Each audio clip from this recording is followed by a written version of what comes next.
Imagine for a second that you're holding an architect's blueprint. Right. But this isn't, a blueprint for a house or a skyscraper or even a whole city. It's a blueprint for the end of the universe. Wow. That's quite a scale. It really is. I mean, it maps out exactly what happens the very moment you close your eyes for the final time. It details how the cosmos is ultimately resolved, how the books are balanced, and how, basically, every historical wrong is eventually righted. Yeah, the ultimate accounting. Exactly. So today, we are staring directly at the ultimate human mystery, right? Right. What actually happens when we die, and how is the grand story of, well, everything's supposed to finish? It's the great unknown, really. It's Yeah. the horizon line that we're literally all walking toward. I mean, we spend our entire lives moving toward a destination that not a single one of us has actually seen. Yeah. And yet humanity has never, ever been content to just leave it as a blank space on the map. We've always had this deep need to know what's on the other side of that threshold. And it's not just out of biological fear of the dark. Right. It's deeper than that. It is. It's born out of a profound, almost philosophical need for cosmic justice. And the stack of sources we have for today's deep dive is, I mean, it's nothing short of mind-bending. Truly. We aren't just looking at, vague ideas of ghosts floating around in the ether. We are looking at comprehensive, highly technical texts that map out the end of days and the afterlife across three very distinct traditions. Right. We've got ancient Egyptian religion, we've got the biblical and Christian framework, which includes this intensely fascinating era of Second Temple Judaism. Oh, absolutely. And finally, we're looking at the meticulously detailed end times theology, the eschatology of Islam. And what's crucial to understand as we really dive into this material for you, the listener, is that these aren't merely spooky stories designed to frighten children into behaving. Yeah, they're not just campfire's tales. Exactly. When you really dig into these sources, you realize they're incredibly complex blueprints for morality and cosmic order. They are highly sophisticated systems. They're designed to answer the most profound questions of human existence. Why is there suffering? What happens to the wicked people who seem to just get away with all their crimes on Earth? How is justice ultimately served in a universe that, frankly, often feels incredibly random and cruel? Okay, let's unpack this because I want to start with ancient Egypt. And honestly, our source material completely shattered my preconceived notions about this. I'm not surprised. It usually does. Yeah. So we are drawing heavily on the work of the eminent Egyptologist Jan Assmann, specifically his text, Resurrection in Ancient Egypt. A brilliant piece of scholarship. Truly. Now, if you had asked me yesterday, I would have said the Egyptian afterlife was basically just like a split screen. You have the world of the living over here and the world of the dead over there. Right, a simple binary. Exactly. But Assmann points out that the Egyptians actually operated on a ternary system, a three-part structure. Yes, and this is a crucial distinction that really sets ancient Egypt apart from a lot of its neighboring cultures in the ancient Mediterranean and the Near East. How so? Well, typically in the ancient world, you do see that binary distinction. You have the upper world of the living, which is bathed in sunlight, and you have the underworld of the dead. Think of the Greek Hades, right? Or the Mesopotamian land of no return. Right, places where you just kind of exist. Exactly. In those binary systems, you die, you go down into the dark, and you basically just exist forever as a shadowy, diminished echo of your former self. It's bleak. But Egypt introduces a third realm, the Elysium, or the realm of the gods. And what makes this ternary system so intense is how Assmann describes the actual world of the dead. I mean, the second part of that three-part system, the place you go if you don't make it to the Elysium, It is not a pleasant place. it is horrifying. It's not just a quiet waiting room or a shadowy cavern. The sources describe it as a crass, upside-down place of total inversion. Like, the dead literally walk upside down on their heads. Yes. It's a world without light, it has no water, it's full of monsters. And this is the detail that really made my stomach turn. They are forced to eat their own excrement. I know, it is a shocking and visceral image. But we have to pause and understand why it's described that way. It's not just ancient gross-out humor. Right, there's a philosophical reason. Exactly. In Egyptian philosophical thought, the highest conceptual good was Mat, which translates roughly to truth, balance, order, and cosmic harmony. It is the very fabric of a functioning universe. Okay. Death, by its very biological nature, is the ultimate disruption of Mat. It is chaos. Yeah. It is the literal undoing of creation. So the world of the dead is depicted as the complete and literal inversion of the ordered world of the living. Everything is backward.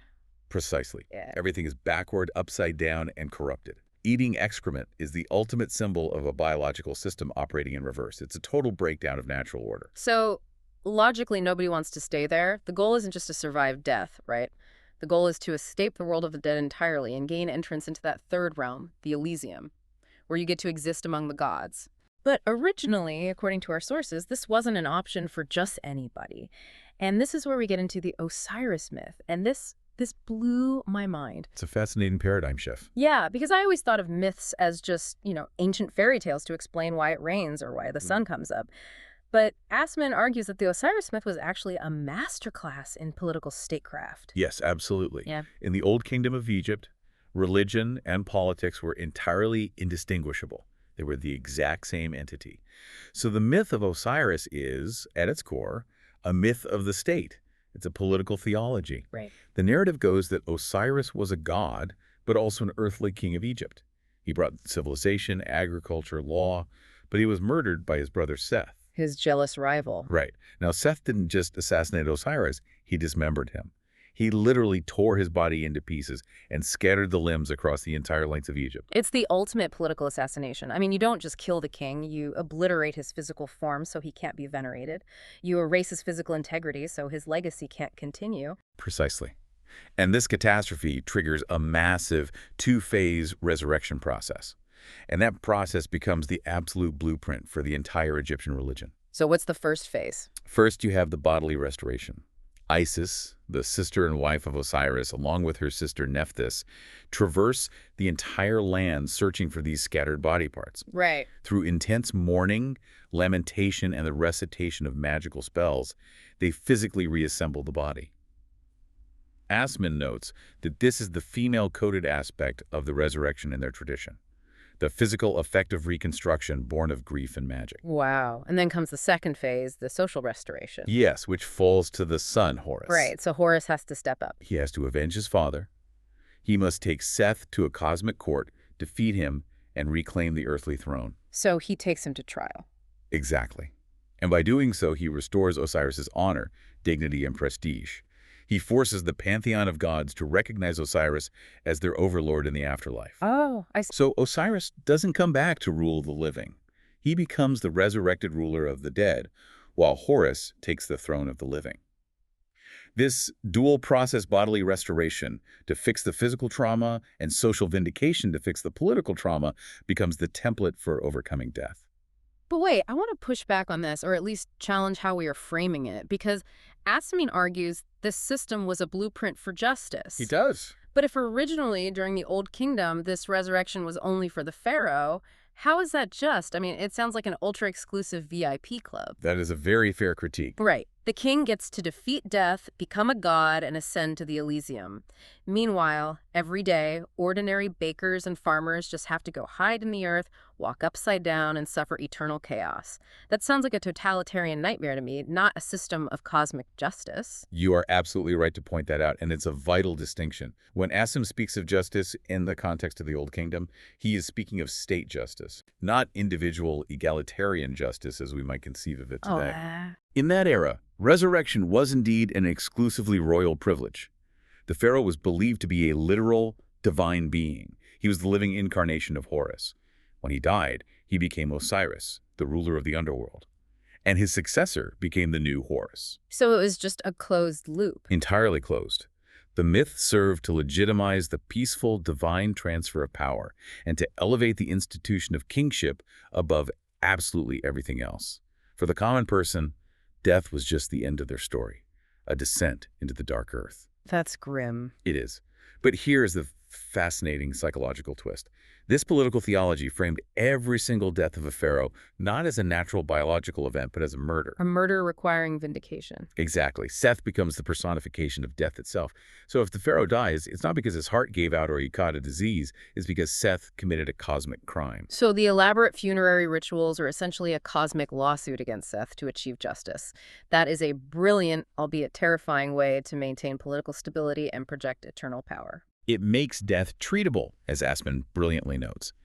Think about the psychological comfort that provides to the state apparatus. Right. If death is just a biological inevitability, well, you are powerless against it. But if death is a crime, you can take it to court, you can litigate it, you can actually win a lawsuit against it, and you can punish the murderer. It's a profound psychological defense mechanism. It really is. Channeled entirely to the body of the king. Okay, let's talk about the actual physical mechanics of this Egyptian resurrection, because the sources use two really fascinating competing phrases here. The dismembering glance versus the embalming look. Yes. So the scholar Emma Brunner-Trout suggested the Egyptians had a dismembering glance, meaning they just saw the human body as a bunch of disconnected mechanical parts, sort of like a wooden puppet. Right. But Assman completely disagrees with her. He does, and his counter-argument is deeply profound. Assman argues for the embalming look. He points out that the embalmer's goal isn't to chop the body up, it's to find the connective principles that hold it together in defiance of decay. Right, they want to keep it whole. Exactly. Long before the English physician William Harvey formally discovered the circulation of blood in the 17th century, the Egyptians had developed a highly sophisticated theory of connective physiology. Wow. They understood that the heart, by pumping blood through the intricate network of vessels, physically tied all these disparate limbs together into a coherent, living whole.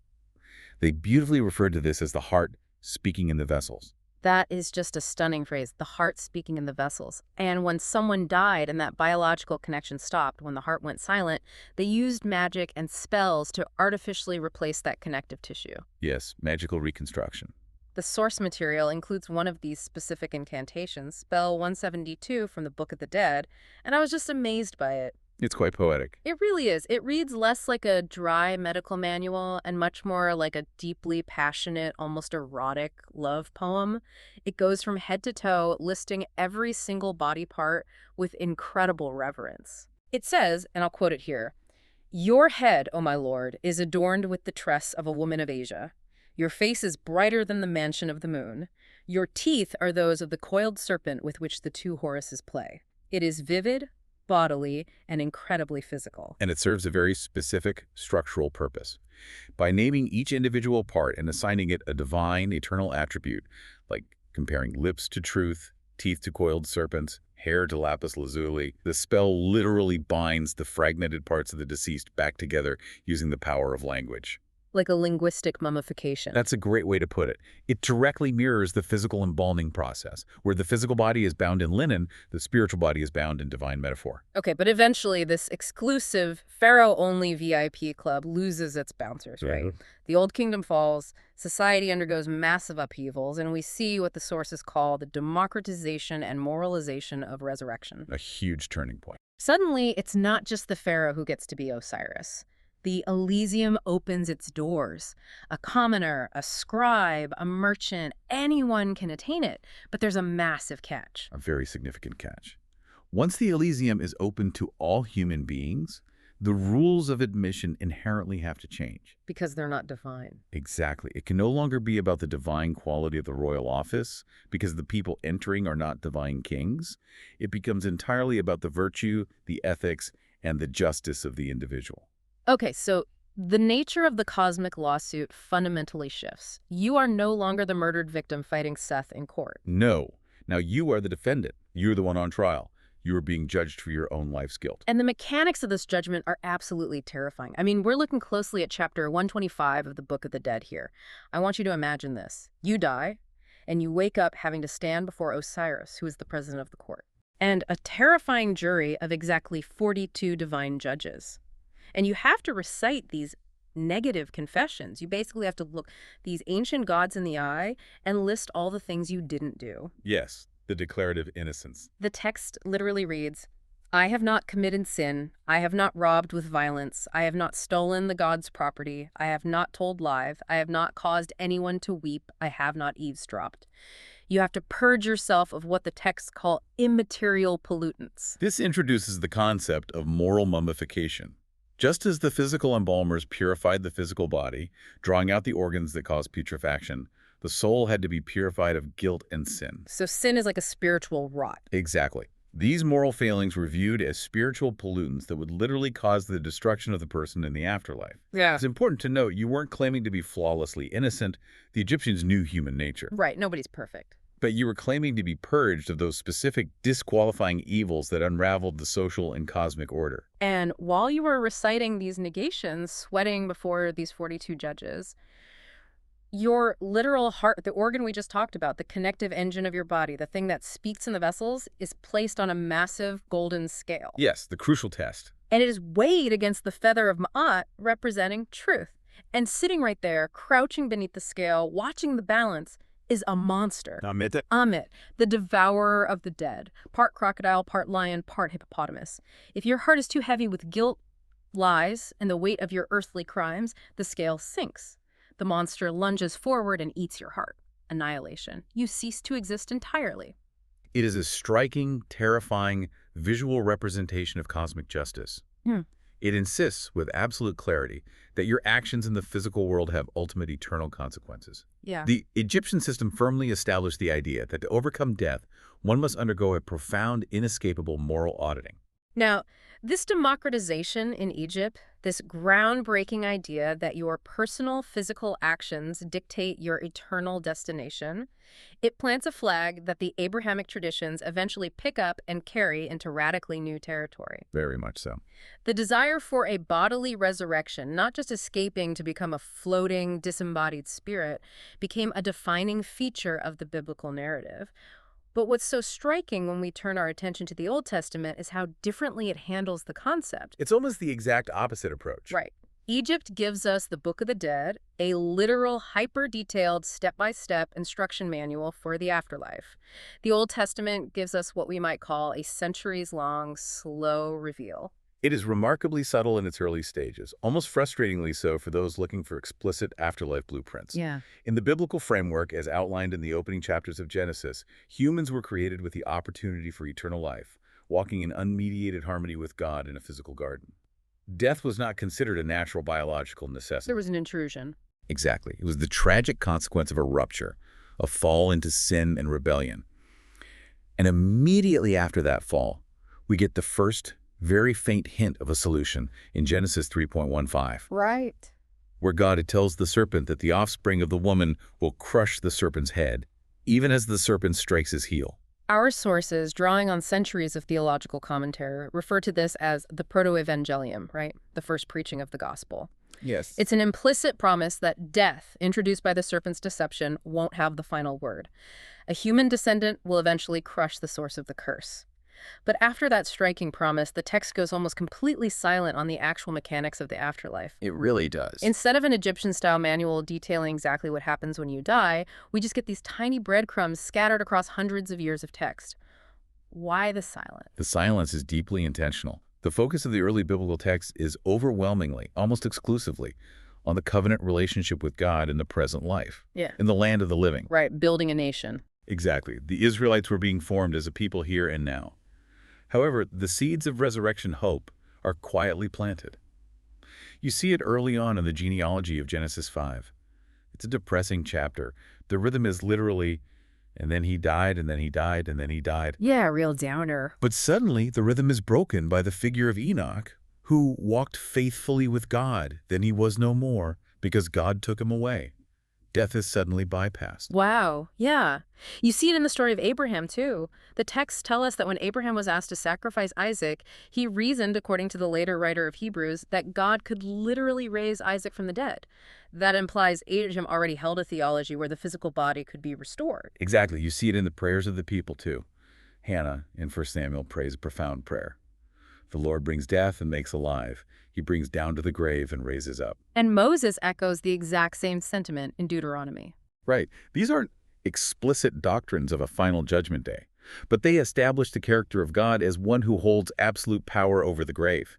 It's not until we get to the later prophetic books that this slow reveal suddenly comes into sharp, undeniable focus. Right. Isaiah explicitly predicts a day when God will swallow up the shroud that enfolds all peoples, the heavy shroud of death, and that the dead will literally wake from the dust and shout for joy. Yes. And then Daniel chapter 12 provides the most explicit Old Testament vision of all. It reads, "Multitudes who sleep in the dust of the earth will awake, some to everlasting life, others to shame and everlasting contempt." And notice the physical nature of that promise. They are sleeping in the dust. It even hints at a glorified bodily state, saying the wise will shine like the brightness of the heavens, like the stars. So over centuries, we move from implicit hints in a garden to scattered hopes among the patriarchs to an explicit promise of a dual resurrection, a physical awakening for ultimate judgment, leading to either vindication or condemnation. Which brings us to the 1st century, the time of Jesus, and the era scholars call Second Temple Judaism. To truly understand this period, we are leaning heavily on the brilliant historical work of biblical scholar N.T. Wright. Right. He argues quite forcefully that you simply cannot understand Jesus' self-identity or anything he said about the afterlife without deeply understanding the implicit worldview of the Jewish people at that specific agonizing moment in history. Because they were living inside a massive 4-part story, right? Creation, fall, election, and vindication. It is absolutely vital to grasp this historical texture. Let's spend some time here. Israel understood itself as God's chosen covenant people. That is the election part of the story. Right. They were called to be the light to the world. Okay. However, due to past unfaithfulness to the Torah, they had suffered a catastrophic exile to Babylon. Now, structurally, geographically, in the 1st century, they were back in the Holy Land. They had returned. They had rebuilt the temple. But psychologically, spiritually, and politically, they felt they were still in exile. Precisely. Because they were entirely under the thumb of pagan empires. They had the Romans marching through their streets, levying crushing taxes, imposing pagan standards. They had local compromised leaders like the Herods, who were essentially just puppet kings. The Romans were the occupying force, but the spiritual crisis was even deeper. The prophets had promised that when Israel returned from exile, God's glorious presence would return to the temple and the whole world would be set right. But the glory hadn't returned. Exactly. The Jews of the 1st century looked at their rebuilt temple and realized the prophecies hadn't fully materialized. So they were waiting. They were holding their breath for the final act of the story, vindication. They were waiting for God to definitively return, defeat the pagan empires, eradicate evil, and set the cosmos right. I love how N.T. Wright breaks down the cultural symbols of this waiting period. He highlights things like the Sabbath, the strict food laws, the concept of the nation, the land, the Torah, and supremely, the temple. Very important boundary markers. Right. I like to think of these symbols as boundary markers on a giant playing field. While Israel is waiting for God to finally show up and win the game, these boundary markers tell you exactly who is on the team and who isn't. That is a highly effective analogy. In a world saturated with Roman influence, if you keep the Sabbath, if you refuse to eat pork, if you revere the temple, you are demonstrating that you are on the team, holding the line in the middle of this ongoing, agonizing exile. Those symbols maintained their distinct national and theological identity against the immense pressure of Roman assimilation. So into this highly charged, expectant, pressure cooker atmosphere steps Jesus of Nazareth. Yeah. And according to Wright's deep analysis of the historical Jesus, his vocation, his own internal understanding of his mission was explosive. Yeah. Jesus operated as what sociologists and scholars call a leadership popular prophet and an oracular prophet. Right, which means he's not just a philosopher giving nice TED Talks on a hillside. He's gathering disciples, which looks a lot like building a political movement. He's pronouncing judgments. He's performing highly symbolic, provocative actions, like turning over the tables of the money changers in the temple, which is essentially a prophetic piece of street theater declaring judgment on the institution itself. Very provocative. He's sharing meals with outcasts, redefining those boundary markers you just mentioned. He is acting exactly like the disruptive prophets of old, calling the nation to immediate repentance. But he goes much further than any prophet before him. Wright argues that Jesus believed that the entire destiny of Israel, the climax of this massive, centuries-long story of creation, fall, election, and vindication, was coming true in and through himself. Wow. He saw himself not merely as a messenger pointing to the future, but as the Messiah, the representative of Israel who would take the nation's suffering upon himself to defeat the true enemy. And crucially, he redefined that enemy. It wasn't Rome. No. The enemy wasn't Rome. The true enemy holding humanity in exile was sin and death. He was acting as the literal embodiment of Yahweh returning to Zion. Here's where it gets really interesting. Because Jesus is executed, the Romans crucify him as a political rebel.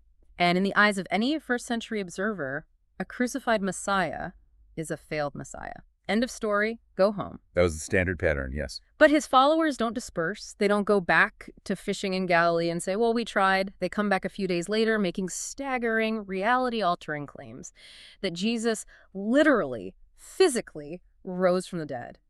And this claim isn't just a happy ending to a sad story. It completely rewrites their entire understanding of the end of the world. It creates a massive eschatological twist. The Jewish expectation, as we discussed with Daniel 12, was that the resurrection of the dead and the dramatic renewal of the world would happen all at once, in one cataclysmic event at the very end of time. Right. But the New Testament writers claim that this end-time event has unexpectedly split into three distinct chronological stages. First, Jesus' own resurrection in the middle of history. He is called the first fruits by the Apostle Paul, the pioneer who forces open the locked door of death from the inside. And stage 2 is happening right now, according to this framework. It's the spiritual resurrection of believers during the age of the church. Because Jesus conquered death, he becomes a life-giving spirit, taking people who are spiritually dead and making them alive in the present moment. Correct. And then stage 3 is pushed to the future, the physical, glorified bodily resurrection of everyone else at Jesus' second coming. This multi-stage unfolding is entirely dependent on the incredibly intricate mechanics of how and why Jesus was resurrected. It wasn't arbitrary. And here we must look at the theological arguments presented by scholars like Tom Hicks, focusing intensely on texts like Hebrews 2.9. Okay, lay it out for us. Hicks points out a nuance that is often completely overlooked in casual readings.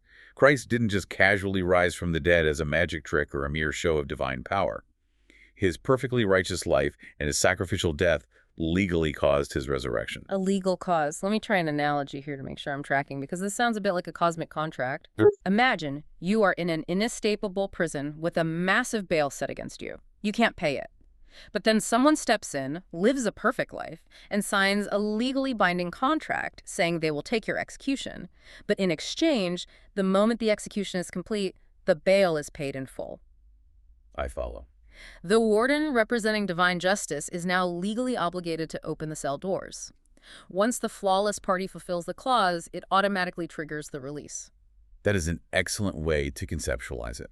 The author of Hebrews says Jesus was crowned with glory and honor, meaning resurrected because of the suffering of death. It was a causal relationship. Hebrews 13 says God brought him back from the dead by the blood of the eternal covenant. Hicks quotes the 19th century theologian John Brown, who argued the resurrection wasn't just an act of mere power, but an act of rectoral justice. Rectoral justice. Yes, because Jesus perfectly fulfilled the law and bore the penalty for sin innocently, divine justice was legally obligated to raise him from the dead. Death had absolutely no legal claim to hold him. And this specific, highly mechanical understanding of the resurrection leads us directly into some of the most profound, complex, and fiercely debated theological implications within all of Christianity. It certainly does. And I want to be clear to the listener, we are going to remain strictly impartial here. We are simply unpacking the theological frameworks presented in our sources. But it's fascinating. If Christ's blood is the absolute legal cause of resurrection, this heavily informs the centuries-old debate between definite atonement and universal atonement. Indeed. Let us outline the logic of both positions carefully. Definite atonement, which is a hallmark of Reformed or Calvinist theology, operates on a strict legal equivalency. Okay. It argues that if Jesus' death legally and forcefully causes resurrection and eternal life, then everyone he specifically died for must inevitably be resurrected and saved. The payment was definitively made, so the life must be granted by a just God. So it's locked in. Exactly. Under this framework, true believers cannot lose their salvation or commit apostasy because their future bodily resurrection was already legally secured, signed, and sealed by the blood of the cross. Right. The contract was executed perfectly, so the results are guaranteed. Conversely, if one holds to universal atonement, which is the view that Christ died for the sins of every single human being who ever lived, including those who ultimately reject him and perish, then the specific legal guarantee we just described becomes problematic within that specific Reformed framework. Correct.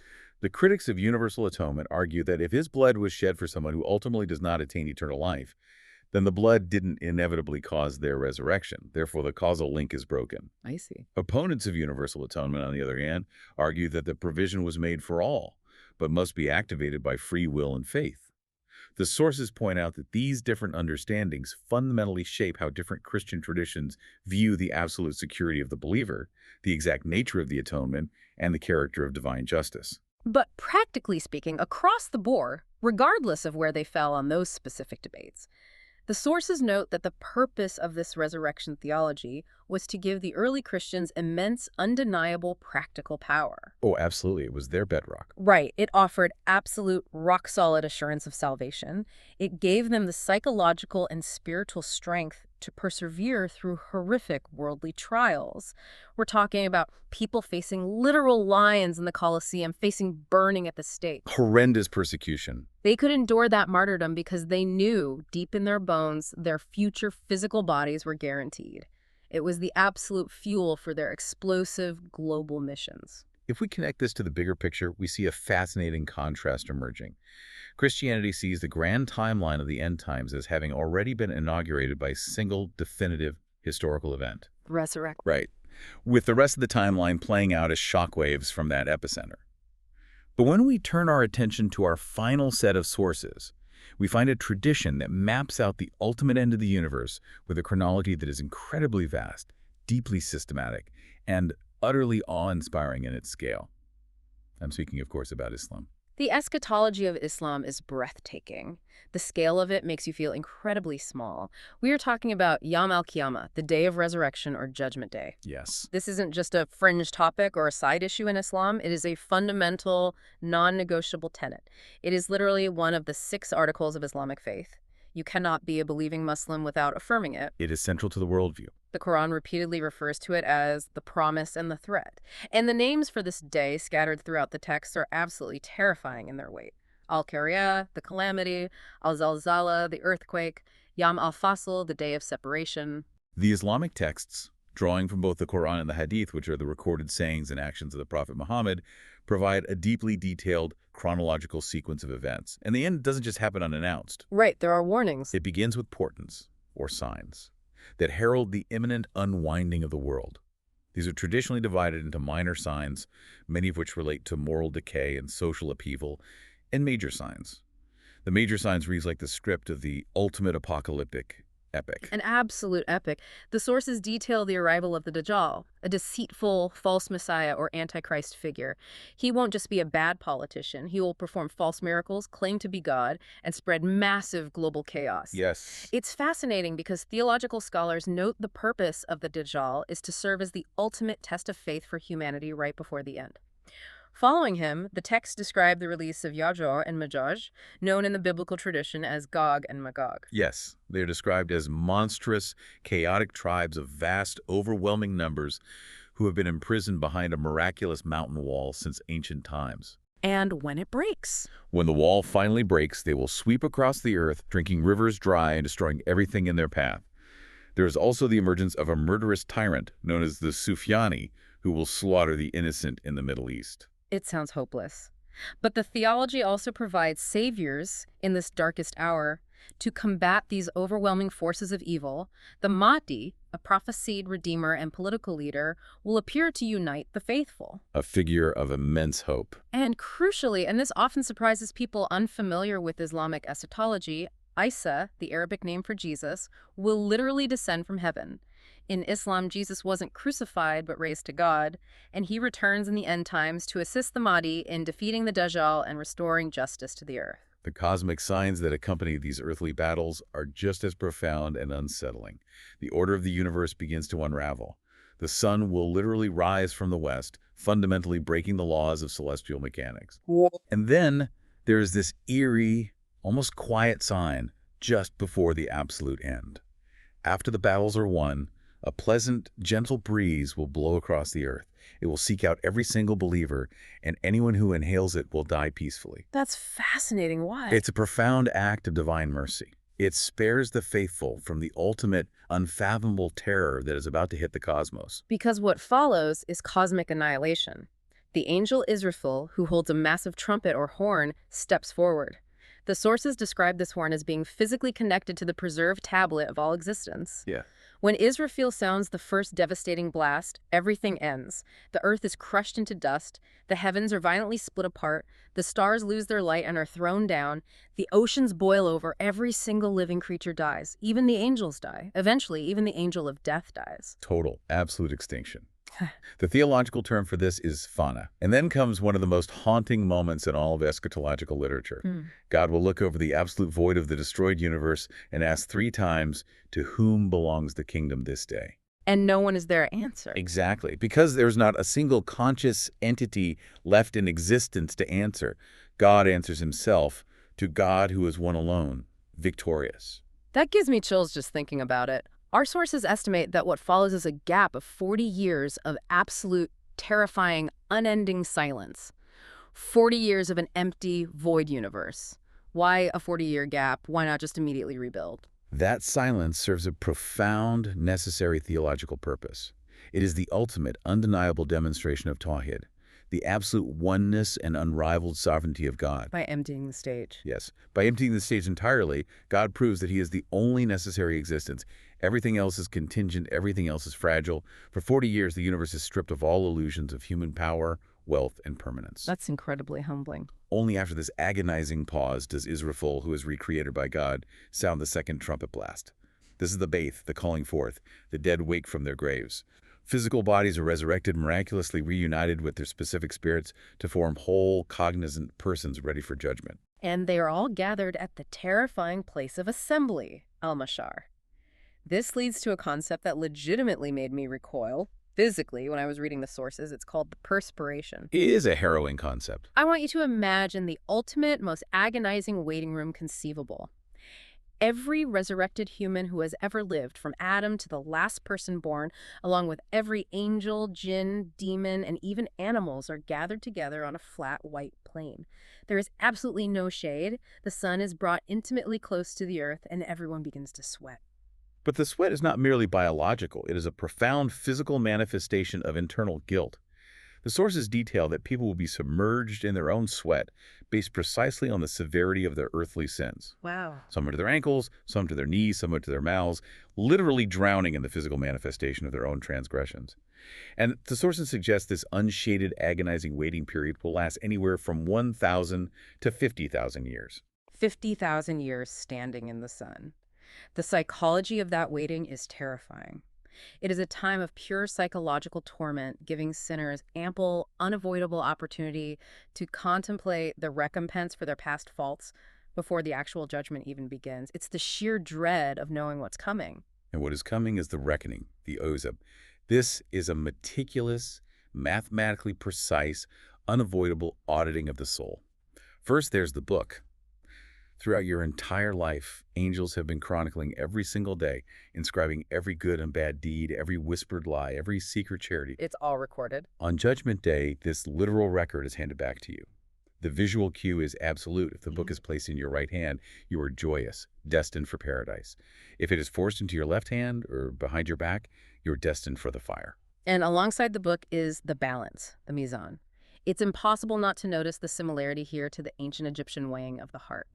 The Islamic tradition features a massive, literal balancing scale, where the weight of an individual's good deeds is measured against their bad deeds. The judgment is carried out with absolute divine justice, examining every single act and intention, no matter how minute.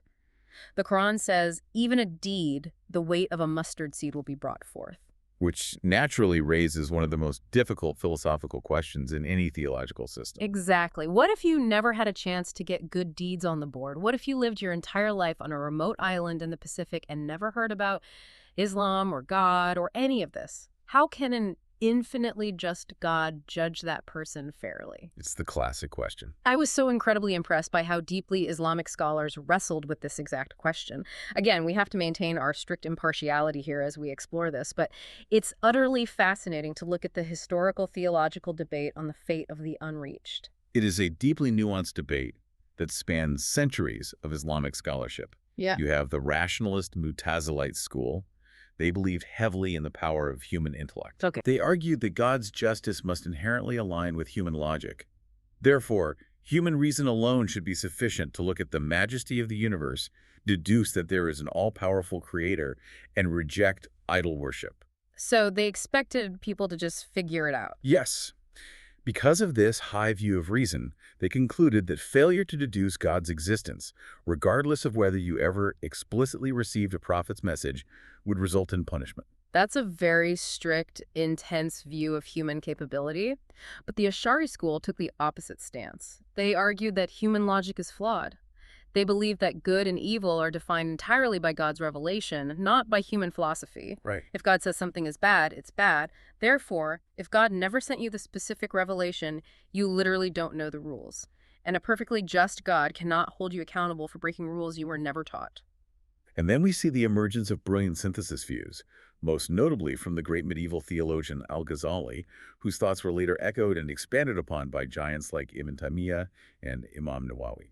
What did Al-Ghazali say? Al-Ghazali deeply considered the mercy of God and divided non-Muslims into three distinct categories. First, those who live too far away, like the islander you mentioned, and literally never heard the message. He concluded they are entirely excused and forgiven. Okay, that makes sense. Second, those who lived intimately among Muslims clearly heard the true, uncorrupted message of Islam, understood it, and willfully rejected it out of arrogance. They are condemned. But the third category is the one that really stopped me in my tracks. It is so profoundly empathetic. Al-Ghazali wrote about people who lived in distant lands, who perhaps heard the name of Muhammad, but only ever heard lies, smears, and distorted propaganda about him. Yes. They were told he was a deceitful liar or a warlord. Al-Ghazali pauses and says, of course they wouldn't follow him. Hearing those lies would never arouse a desire in a rational person to seek the truth of his message. So, despite technically hearing the name, these people are excused. They are treated exactly the same as those who never heard at all. It is a striking example of nuanced theological empathy from the medieval period, deeply concerned with the internal reality of the person, rather than just rigid rule-keeping. Furthermore, the scholars address those who were deaf or suffered from severe mental illness or senility. How are they judged? They point to hadiths stating these individuals will undergo a special, tailored test in the barzakh, the barrier or intermediate state after death. God will test them there with their minds and senses fully, miraculously restored so that ultimate justice is perfectly and fairly served for every individual soul. Okay, so after the reckoning, the weighing of deeds, the saved and the damned are technically separated. But to actually reach their final destination, everyone has to face one last, terrifying, visceral obstacle: the bridge, as-sirat. The final crossing. This bridge is suspended directly over the roaring, yawning fires of hell. Everyone must cross it. For the righteous, whose scales were heavy with good deeds, the bridge miraculously widens into a broad, easy highway. They can run across it, some as fast as lightning, some at a gallop, illuminated by their own faithful light. But for the sinners... For the sinners, the journey is an agonizing terror. The bridge becomes thinner than a single strand of hair and sharper than the edge of the sharpest sword. It is pitch black. Terrifying. It is virtually impossible to traverse without slipping and falling into the abyss below. Yeah. And in some traditions, the bridge features 7 distinct arches or checkpoints. 7 arches. Yes. At each arch, the soul is stopped and interrogated for 3,000 years about a specific religious duty. They are questioned on their core faith, their daily prayers, their almsgiving, their fasting, their pilgrimage, their ritual washings, and importantly, their treatment of their relatives and neighbors. 3,000 years per arch. 21,000 years just suspended over hellfire, answering for your life. The scale of time in Islamic eschatology is just staggering to comprehend. But amid all this terror, all this judgment, the sources also highlight a profound, central message of hope, specifically the concept of intercession, or shafa. Yes, while the Quran generally emphasizes intense personal responsibility, that no soul can bear the burden of another Islamic tradition, developed a profound belief in the intercessory power of the Prophet Muhammad. To step in for them. Exactly. After the crossing of the bridge, it is believed that Muhammad will intercede directly with God on behalf of sinful Muslims who failed the crossing and fell into the fire. He will literally pull them out. Wow. The texts describe them as being charred and burned from their punishment. But they will be bathed in the river of life near the gates of paradise, emerging completely healed, restored as radiant, perfectly healthy youths. And that brings us to the final eternal abodes, Jannah, which is paradise, and Jahannam, which is hell. The sources go to great lengths to note that these aren't just vague, ethereal states of mind or floating clouds. No, they're very real. They are intensely physical, psychic, and spiritual realities. Both have 7 distinct levels. In jhana, the higher you go, the greater the pleasure, the more magnificent the gardens, the cooler the rivers, and the closer you are to the divine joy of God's presence. In Jahannam, the system is inverted. The deeper you go, the more intense, agonizing, and inescapable the suffering. And importantly, it is a common mainstream belief among Muslims that these two abodes are not just theoretical places waiting to be constructed at the end of time. They are believed to exist right now. They coexist. They coexist with our temporal world, situated just beyond the veil of our limited human perception. They are the ultimate enduring realities that stand as the final, unyielding answer to the promise and the threat of human existence. So what does this all mean? We've journeyed all the way from the mummification tents of ancient Egypt, where magic bound the body together, through the dusty roads of Second Temple Judea waiting for vindication, all the way to the cosmic, terrifyingly precise scales of the Islamic Judgment Day. A massive journey. Across all 3 of these profound traditions, we see humanity universally, stubbornly rebelling against the idea that death is the natural final end of our story. Whether it is Osiris defeating Seth in a cosmic courtroom to vindicate a murder, Christ's legal bodily victory over the grave to break a cosmic curse, or the meticulous, mathematically precise scales of Yom al-Qiyamah weighing a mustard seed of good. These traditions all insist on one absolute truth. And what is that? Ultimate justice requires a physical, bodily vindication. They refuse to accept the nihilistic view that our actions in this physical world dissolve into nothingness. They argue, with incredible philosophical force, that matter matters. The body matters. The specific deeds done by your physical hands, the words spoken by your physical lips, carry an eternal weight that must be accounted for, litigated, and ultimately redeemed. I want to leave you with this final provocative thought. Think about how deeply, how intimately these ancient systems viewed the physical body. The connective tissue of the heart speaking in the vessels, the literal blood of a covenant, the physical reality of a resurrected form standing under a blistering sun. That's very grounded. Now think about our world today. In our modern world, we increasingly live digital, disembodied lives. We exist as avatars in video games, as blocks of text on a screen, as curated photos, increasingly separated from the physical reality of our own bodies and the physical needs of our neighbors. A profound disconnect. What does it mean that these profound traditions, spanning millennia and billions of human lives, insisted that your physical body, your tangible actions in the dirt and mud of reality, and your literal physical redemption are the focal point of the entire cosmos? That the grand blueprint of the universe centers not on your thoughts, but on your actual physical self, something heavy to mull over the next time you look in the mirror. Thank you for joining us on this deep dive. Keep exploring, stay curious, and we'll see you next time.